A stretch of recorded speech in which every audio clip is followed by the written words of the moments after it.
Welcome back, everyone. Tonight, I'm bringing you 3 deeply disturbing stories from police officers, men and women who responded to calls that started as routine procedures but quickly became experiences that would haunt them for the rest of their careers.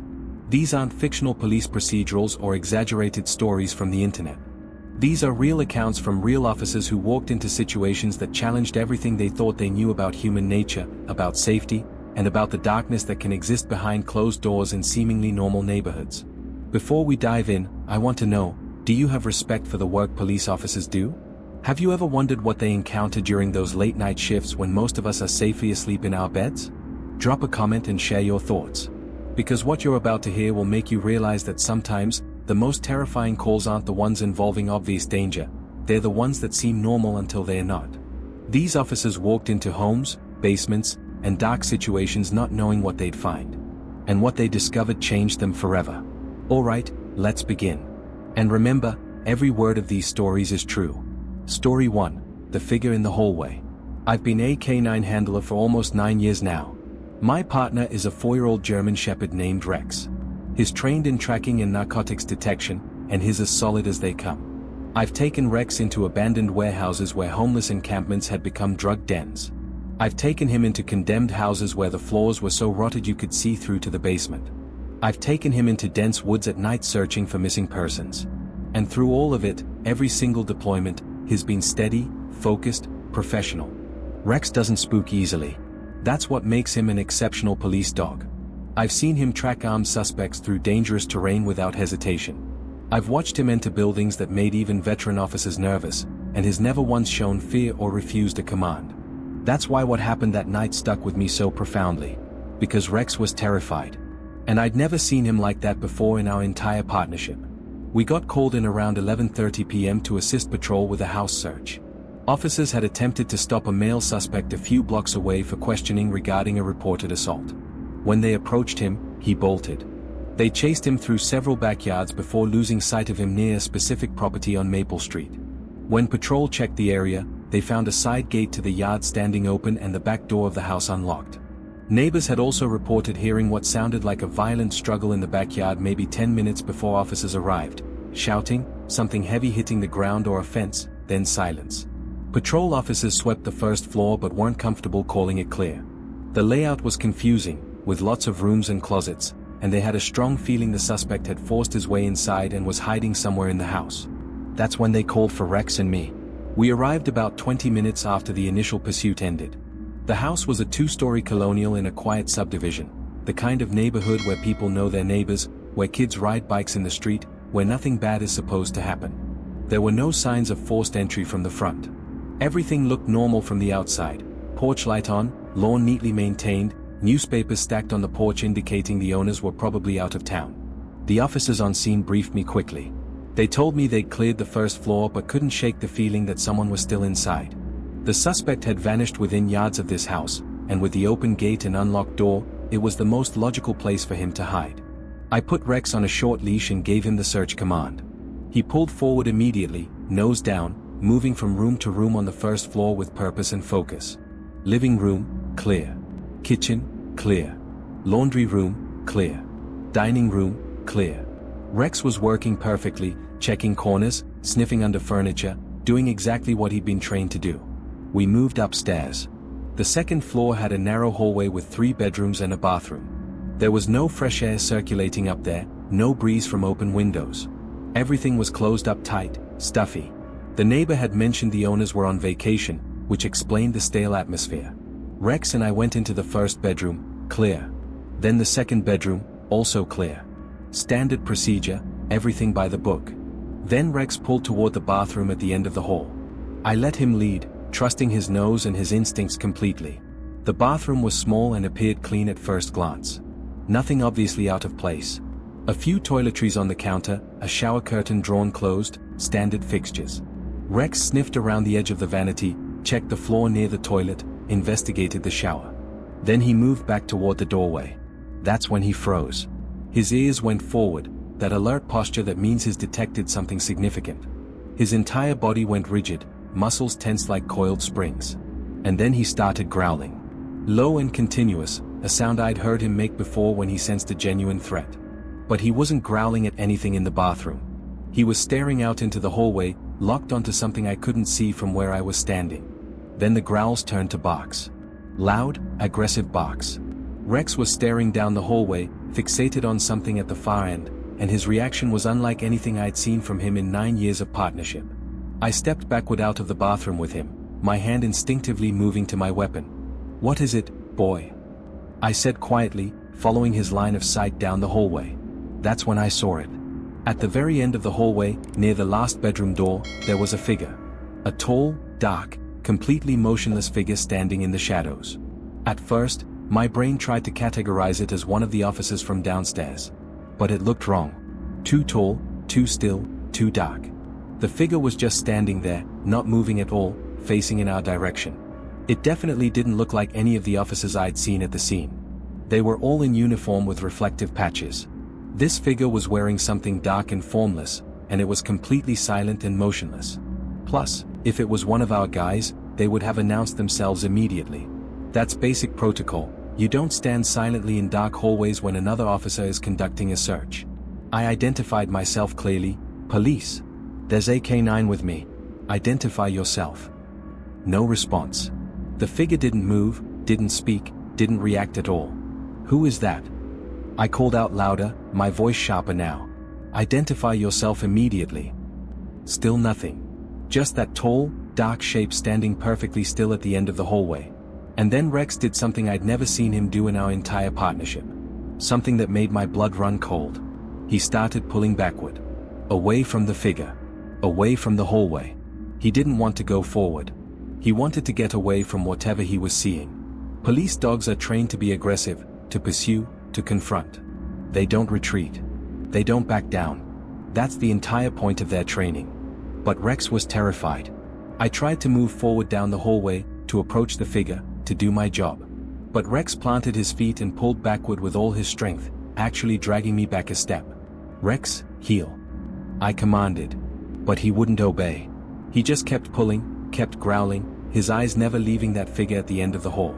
As I watched, the figure slowly, almost mechanically, turned and walked into the bedroom at the end of the hallway. Not quickly, not like someone running from police.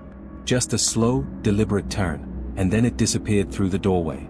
I keyed my radio immediately. "I've possibly located the suspect in the end bedroom upstairs. All units, make your way up here now." I could hear footsteps on the stairs, multiple officers responding to my call. I tried again to pull Rex forward down the hallway. He resisted with every ounce of strength in his body. He actually looked up at me with this expression I'd never seen before, like he couldn't understand why I was making him go toward whatever was in that room. Like I was betraying him by forcing him forward. I kept pulling, and he kept resisting, until we finally reached the bedroom doorway. Rex absolutely refused to cross the threshold. He planted his feet in the hallway and would not enter that room no matter how hard I pulled or what commands I gave. I took a deep breath, drew my weapon, and stepped into the room alone with my gun raised and ready. The bedroom was empty. Completely empty. Just a bed against the far wall and a dresser across from it. No one standing in the shadows, no one hiding in the obvious places. The other officers reached the hallway, and we conducted a thorough search together. We checked under the bed, nothing. The closet, empty. The window, closed and locked from the inside. No attic access, no crawl space, no hidden panels in the walls. We even checked the walls themselves, tapping and pushing on them to see if there were any false panels or hidden doors. Nothing. The room was a dead end with no possible escape route. Rex stayed in the hallway the entire time. He absolutely refused to step foot in that bedroom. One of the other officers, veteran cop named Martinez who'd worked with K9s before, tried coaxing him in with treats and gentle words. Rex wouldn't budge. Just stood there in the hallway, occasionally glancing nervously at the doorway like something might come through it at any moment. We searched every inch of that bedroom and found nothing. We rechecked the bathroom, searched the other 2 bedrooms again, looked for any possible trapdoor or hidden passage. There was nowhere for a person to have gone. If someone had been standing at the end of that hallway, and both Rex and I saw them clearly, they should still be in that bedroom. There was literally no other way out. After about 20 minutes of fruitless searching, I told the other officers I needed to get Rex out of the house. His behavior was so unusual, so clearly distressed, that it was actually starting to unnerve the other officers too. Before we left, I noticed Rex kept glancing back down the hallway at that bedroom. Like he was making sure whatever had been there wasn't following us. As soon as we stepped outside into the night air, he relaxed visibly. His body language shifted from terrified to just uneasy. When I put him in his crate in my vehicle, he curled up immediately, but he didn't look at me the way he usually did after a search. There was something different in his eyes. Something like confusion or betrayal. Patrol wrapped up the scene about an hour later. No suspect was ever found, not in the house or anywhere in the surrounding area. The homeowners were contacted on their vacation and confirmed they'd secured the house before leaving.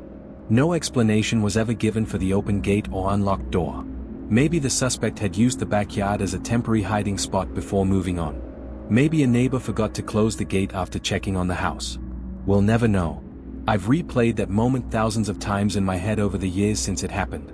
I've tried to rationalize it, to find some logical explanation for what Rex and I both saw. Part of me wants to believe it was a real person, maybe the suspect we were looking for, someone who knew the house had a hidden escape route that we didn't find despite our thorough search. Maybe there was a crawl space or false wall that we missed. But Rex's reaction?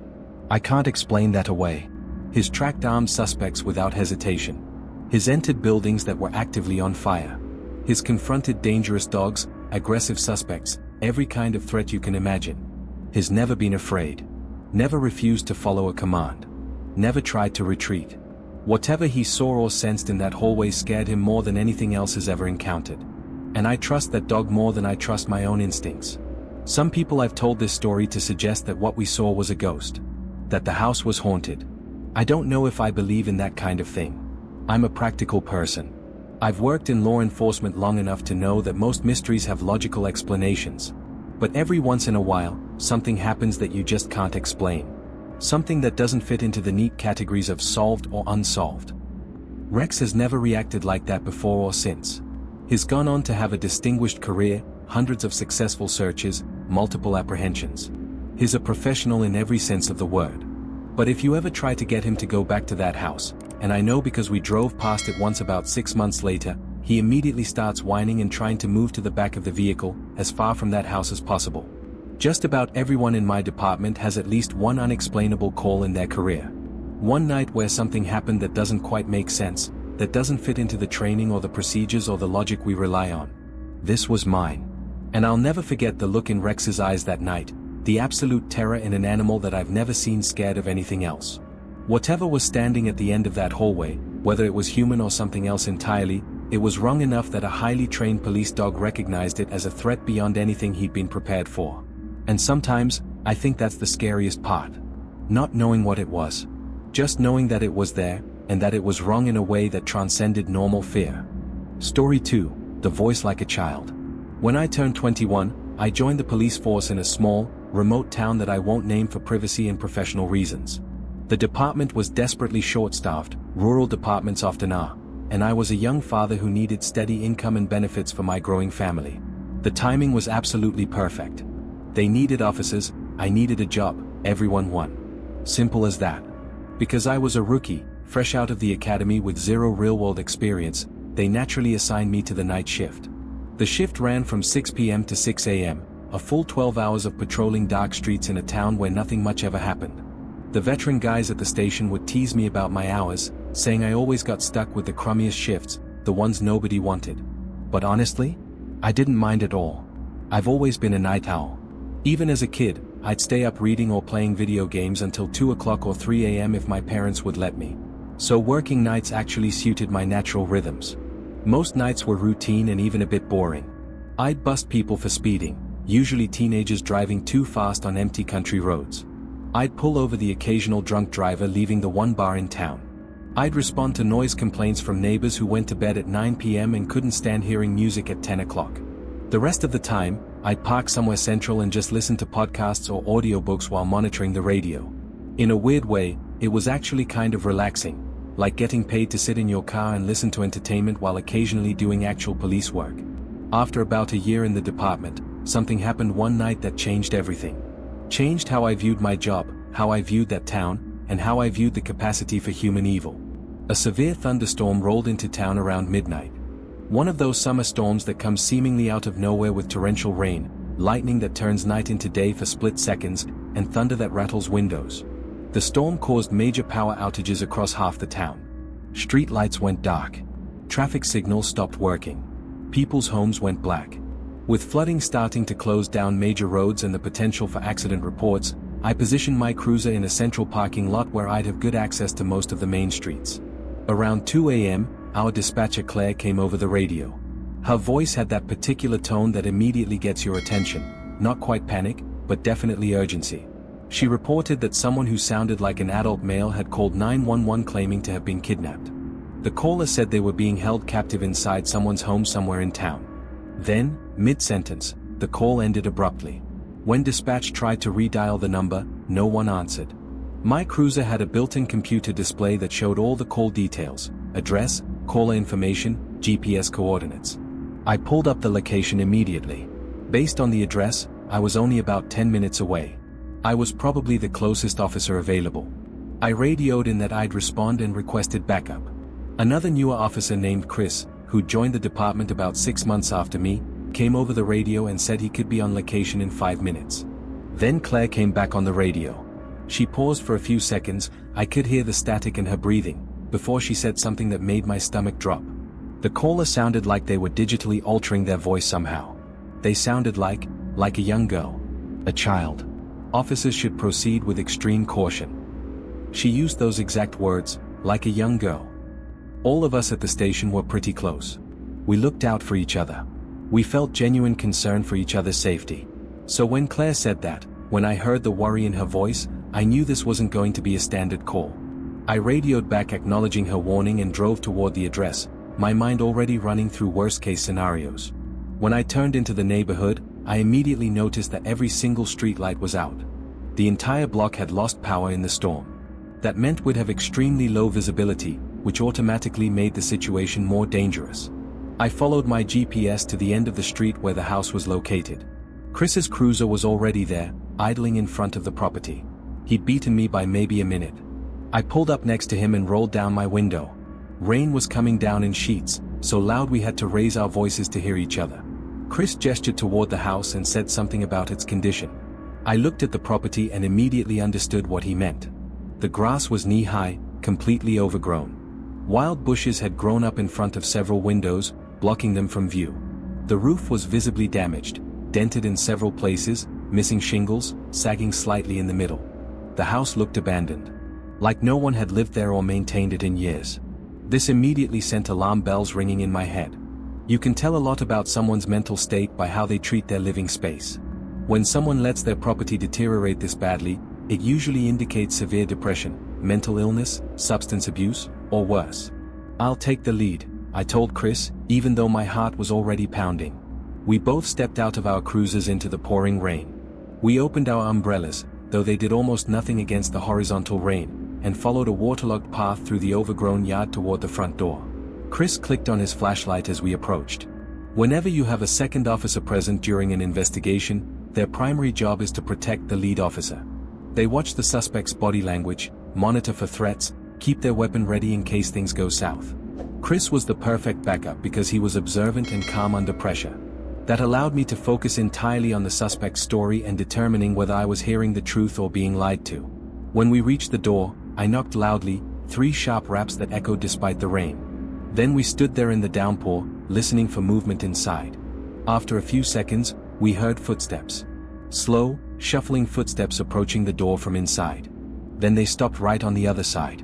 Whoever was there was just standing on the other side of the door, completely still. Listening to us just like we were listening to them.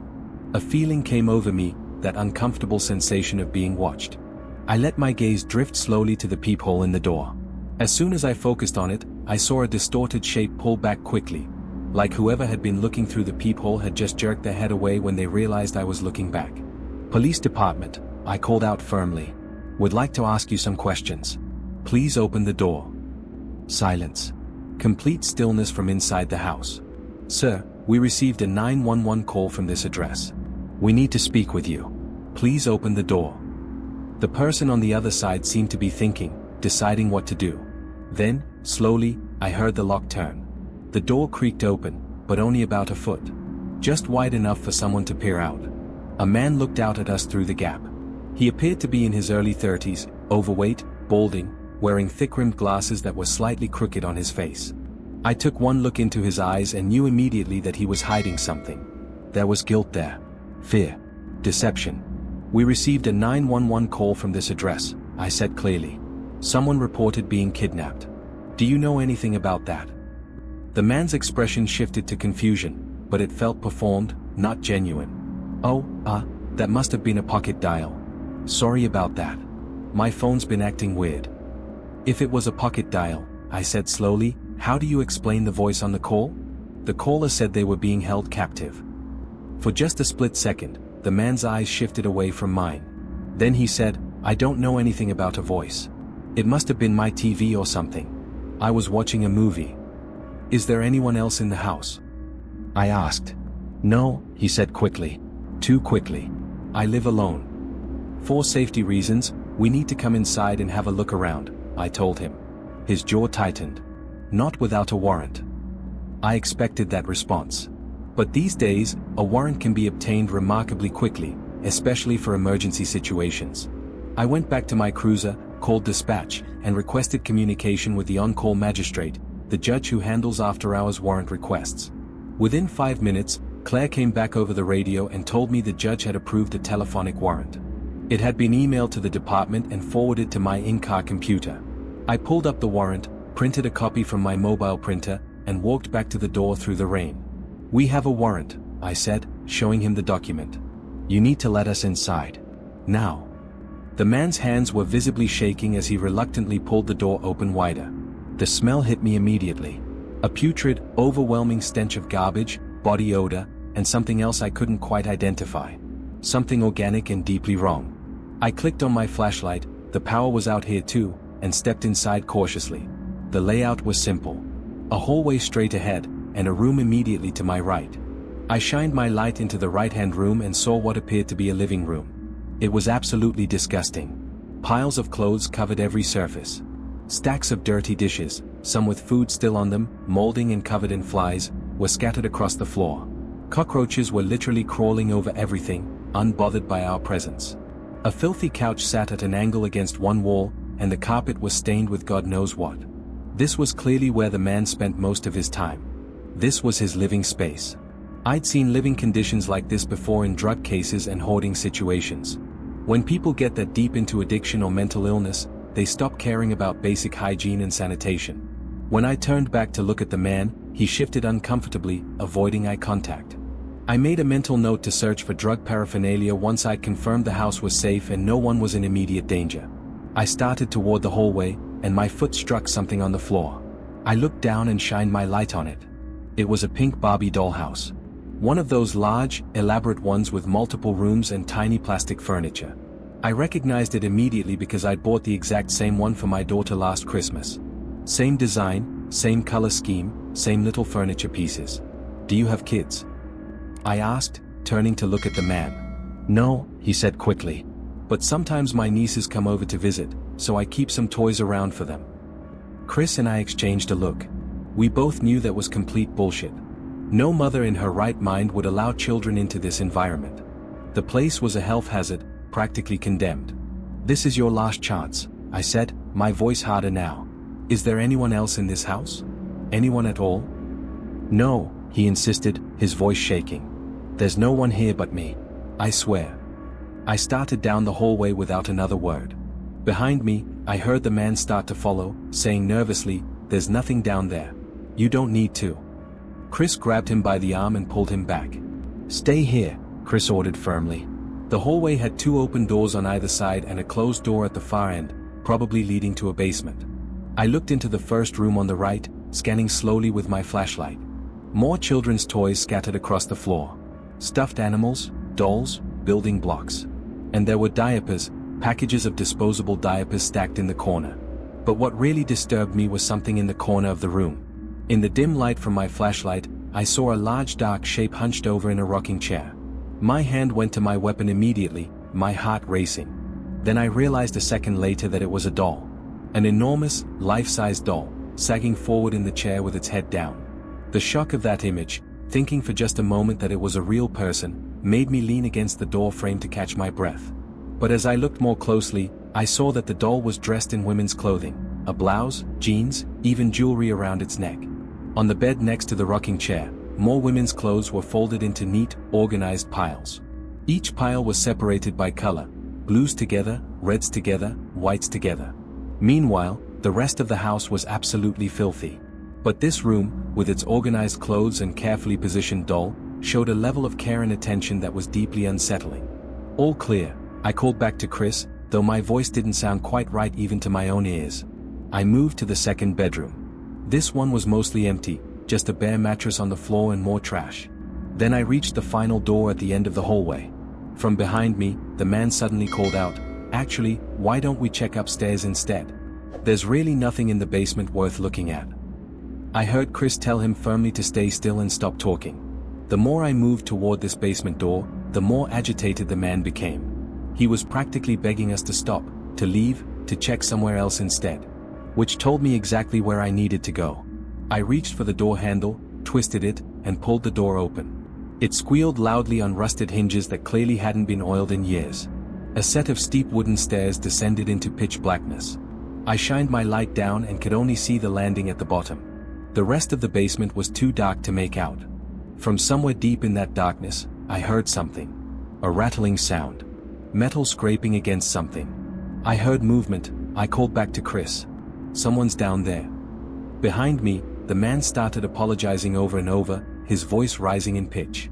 I'm sorry, please don't go down there, please." His reaction confirmed what I already knew. Someone was definitely down there. Even though it was the absolute last thing I wanted to do, descending into a dark basement in a disturbing house with a clearly unstable homeowner, I had no choice. This was my job. Someone had called 911 for help, and that person was probably in that basement. I started down the stairs carefully, each step creaking under my weight. The rattling sound grew louder as I descended. Behind me, I could hear the man begging us to stop, to leave his house, to please just go away. I reached the bottom of the stairs and swept my flashlight across the space. Stacks of boxes, old furniture, piles of junk everywhere. But no person visible. Story 3, The Empty House with Blood. I've been a patrol officer for a little over 8 years now, and I've worked nights for most of that time. When you work the midnight shift, you see things. Domestic disputes that turn violent, drunk drivers, break-ins, overdoses, I've lost count of how many of each. After a while, most calls start to blend together in your memory. You show up, you separate people if needed, you take a report, maybe make an arrest, and then you move on to the next call. Routine becomes routine. But there are a handful of calls, maybe 5 or 6 in 8 years, that never fade. That stick with you for reasons you can't quite articulate. That change something fundamental in how you see your job. This is one of them. It happened in late October a few years back, around 2:40 in the morning. I was probably halfway through my shift, cruising through a residential area, half listening to a true crime podcast while monitoring the radio. Then dispatch toned me out for a 911 hang-up call. The caller had reported hearing a woman screaming from inside the house next door, then the call disconnected before they could provide more details. The address was on a quiet residential street in a decent middle-class neighborhood. Single-family homes, well-maintained lawns, cars and driveways. Not an area that generated a lot of police activity. The caller told dispatch that the screaming had stopped by the time they dialed 911, but they were certain they'd heard someone yelling for help. A woman's voice, desperate and terrified. I was only about 5 minutes away, so I advised dispatch I'd respond. When I pulled up to the street, it was completely silent. Most of the houses had their lights off. It was nearly 3 a.m. at this point. A light rain had just started, making the pavement glisten under the streetlights. The house in question was a 2-story colonial with a small front porch. There were no lights on inside that I could see from my position at the curb. I parked a few houses down and approached on foot, staying alert, my hand near my weapon out of habit. As I got closer to the house, I noticed something that immediately raised my concern. The front door was slightly open. Not wide open, but definitely not closed. Maybe 6 inches of gap between the door and the frame. That confirmed at least some validity to the 911 call. Someone had either left in a hurry or entered without closing the door properly. I radioed dispatch and advised that I was on scene and had found an open door. I requested backup, but at that time of night, the nearest available unit was at least 10 minutes out. I stepped onto the porch carefully and listened. The only sound was the light rain starting to fall harder, pattering on the roof and the lawn. I knocked on the door frame firmly. Police department. Anyone home? No response. I knocked again, louder this time. Police. If anyone is in the house, make yourself known. Still nothing. At that point, with a report of screams and an unsecured door, I had what we call exigent circumstances, legal justification to enter without a warrant because someone might be in immediate danger. I pushed the door open slowly with my foot and stepped inside, my flashlight in one hand and my other hand on my weapon. The interior looked normal at first glance. No signs of forced entry, no overturned furniture, no obvious evidence of a struggle. The living room was directly ahead. Everything appeared neat and orderly, couch properly positioned, TV on its stand, decorative pillows arranged carefully. I searched the living room first, checking behind furniture and in corners where someone could hide. Nothing. Then I moved toward the kitchen. My flashlight beam swept across clean countertops and a sink full of dishes, not unusual for a household. There was a glass on the kitchen table with what looked like water still in it, condensation on the outside. Someone had been sitting there recently. I called out again, louder this time, police department. If anyone is in this house, you need to make yourself known immediately. My voice sounded too loud in the silent house, echoing slightly off the walls. I waited for a response. For someone to call out from upstairs, to identify themselves, to explain the open door and the reported screams. But there was nothing. Just oppressive silence. I moved down the hallway toward the back of the house, checking rooms as I went. Small bathroom on the right, clear. Guest bedroom on the left, clear. At the end of the hallway was a staircase leading to the second floor. As I placed my foot on the first stair, I heard something from above. A faint sound. Like a quick shuffle, or someone shifting their weight, or a foot dragging across carpet. I stopped immediately and listened intently. Nothing. But my instincts were screaming that someone was up there. I drew my weapon and began climbing the stairs slowly, one at a time, keeping my flashlight aimed ahead of me, my weapon following the light. The upstairs hallway had 3 doors. 2 were closed, one was slightly open at the far end. As I reached the top of the stairs, I heard the sound again. Soft movement coming from the direction of the open door. I announced myself a 3rd time, police. Show me your hands right now. No response. I approached the open doorway carefully and pushed it wider with my foot, staying to the side in case someone inside was armed. It was a master bedroom. Larger than the one downstairs. The bed was unmade, sheets partially hanging off onto the floor. A lamp on the nightstand had been knocked over, lying on its side. That was the first thing that looked definitively wrong, evidence of some kind of struggle or disturbance. I swept the room with my light. Checked the closet, empty. Under the bed, nothing. The window was closed and locked from the inside. But something felt off. The room felt wrong in a way I couldn't articulate. I still had 2 more rooms to clear. The second bedroom appeared to be a child's room based on the toys on the floor and the posters on the walls. Also empty. The last door was the bathroom. As I reached for the handle, I noticed something on the carpet just outside the door. A dark spot that I'd initially thought was just a shadow from my flashlight. I crouched down to examine it more closely and realized it was wet. I touched it with my gloved hand and brought my fingers up into the light. Blood. Fresh blood that had soaked into the carpet fibers. My heart rate spiked immediately. I keyed my radio, dispatch, I have blood at the scene. Expedite that back up immediately. I pushed the bathroom door open and flipped on the light switch with my elbow. The shower curtain was closed. There were streaks of blood on the white tile floor leading toward the bathtub. I moved closer, weapon raised, and yanked the shower curtain back in one quick motion. The tub was empty. But there was more blood near the drain, quite a lot of it, actually. Fresh blood that hadn't dried yet, like someone had been standing there bleeding just minutes before I arrived. I checked everywhere in the bathroom, behind the door, in the linen closet, under the sink. Nothing and no one. Backup was still several minutes out. I was alone in this house with fresh blood and no victim, no suspect, no explanation. I did another sweep of the upstairs, moving more slowly this time, checking every shadow. That's when I heard a sound from below me. From the first floor. A floorboard creaking under weight. I moved back to the top of the stairs and aimed my flashlight down into the darkness below. The living room was still dark. I couldn't see movement, but I could feel it. That instinctive sensation of being watched. I descended slowly, trying to control my breathing, my weapon drawn. When I reached the bottom, I cleared the living room again. Then the kitchen.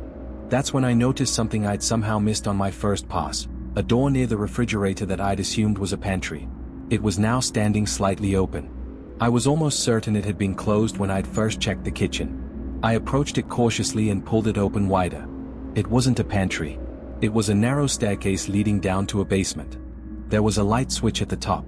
I flipped it, but nothing happened. Either the bulb was burned out or the power had been cut to the basement. The stairs descended into complete darkness that my flashlight couldn't fully penetrate. I radioed my position. Dispatch, I'm entering the basement. Still no sign of the victim or any suspects. I started down the stairs carefully. The basement was unfinished. Concrete floor, exposed ceiling beams, boxes and junk stacked along the walls. As I stepped off the last stair onto the concrete, I saw something in the middle of the room that made my blood run cold. A metal folding chair. Just sitting there in the open. And beneath it, a large pool of blood. Much larger than what I'd seen upstairs. Fresh and still glistening in my flashlight beam. The chair had zip ties attached to the armrests. They'd been cut, the loose ends hanging down, the plastic still showing the marks where they'd been sliced through with something sharp. Someone had been restrained in that chair. Recently. Within the last hour, probably. I scanned the rest of the basement with my light, my heart hammering. That's when I saw movement in the far corner. A figure bolting behind a stack of boxes. Stop. Police. I shouted, moving toward them. But they were fast. They ran toward the back wall of the basement where there was a small window near the ceiling, one of those narrow basement windows that lets in a little natural light during the day. I heard glass shattering. By the time I reached that corner, the window was broken and whoever had been down here had forced themselves through the narrow opening. The window led to a side yard between houses. I tried to follow, climbing up and squeezing through the window, cutting my hand on broken glass in the process. Outside, the rain was coming down harder now. I could see a dark figure sprinting toward the alley at the end of the block. I chased after them for maybe 30 seconds, but I lost sight of them when they turned the corner. They could have gone in any direction after that. Backup arrived minutes later, 3 units responding to my calls for assistance. We set up a perimeter around the neighborhood. K9 units responded. Detectives came out to process the scene. But we never found the person who'd run. The house, we eventually learned, belonged to a man in his early 40s who lived alone. He wasn't there when we searched. We found his wallet upstairs and his phone on the kitchen counter. His car was in the garage. There were clear signs he'd been restrained in that basement chair for some period of time. The blood we collected matched his blood type. There was a lot of it, enough to indicate serious injury, but not enough to definitively confirm he'd died. He was never found. To this day, more than 3 years later, he's still officially listed as a missing person. The neighbor who called 911, an elderly woman who lived next door, swore she heard a woman screaming. But we never identified any female connected to that address. No women's clothing, no evidence anyone else lived there, nothing. I've thought about that night constantly over the years since. Tried to piece together what happened, tried to understand the timeline. Did I interrupt something in progress? Or did I arrive just after it was already over? If that person in the basement hadn't made noise, if they hadn't knocked over those boxes while hiding, I might have cleared the basement, found nothing obvious, and left thinking it was a false alarm. The missing man's case is still technically open. Detectives review it periodically, hoping for new leads. But there's never anything. Every once in a while, I drive down that street on patrol. A new family lives in that house now. I see kids' bikes in the driveway sometimes, toys on the lawn. It looks like a normal, happy home. But I know what happened there. I know about the blood in the bathroom and the basement. I know about the restraints on that chair. I know about the person who escaped through that window. And I know that in the most normal-looking neighborhoods, in houses that seem perfectly safe and ordinary, the worst things imaginable can happen behind closed doors. Sometimes I wonder, did the man who lived there survive? Is he being held somewhere else? Or did his body end up somewhere we'll never find it? And sometimes, though I try not to think about this too much, I wonder if the person I chased that night was the victim trying to escape, or the perpetrator fleeing the scene. I'll probably never know. And that's what haunts me most. 3 officers. 3 calls that started as routine procedures. 3 nights that revealed the darkness that can hide in plain sight in any community, any neighborhood, any home. I want to thank the officers who shared these experiences. It takes courage to admit when something happens on the job that you can't fully explain or that haunts you years later. If you found these stories compelling, please like and subscribe. And if you're a police officer or first responder with your own unexplainable or disturbing story, share it in the comments. These experiences deserve to be heard and documented. Stay safe out there. Lock your doors. Pay attention to your neighbors. And remember, the people sworn to protect us often see things that most of us will never have to witness. Things that change them forever. Until next time.